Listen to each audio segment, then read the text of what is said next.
Let's see if this fake Rolex GMT-Master 2 can be actually any good and work reliably. This watch will be destroyed, and as I mentioned in previous video, I will destroy every fake Rolex watch that I will get my hands on, so stay tuned for upcoming videos. Alright, let's see what we can pull out. This watch is 2 minutes slow per day. I will use Watch Tuner app and microphone to see estimated time deviation.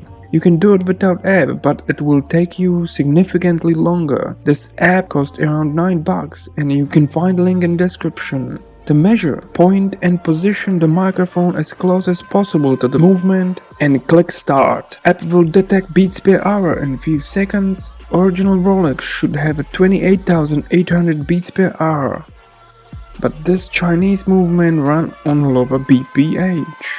And now you can see the time deviation is in negative. Before you're going to adjust any watch, you want to demagnetize it.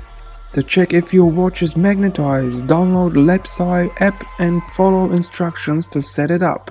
Then position your watch on top of your phone and see if it's magnetized. Link for free Lepsi app is in the description. To demagnetize the watch, use Demagnetizer. This one will cost you around $10 and it works. Press the button and move the watch slowly away. Check with the Lepsi app and repeat until no magnetism detected. Note: make sure that your watch is not running while you're doing it.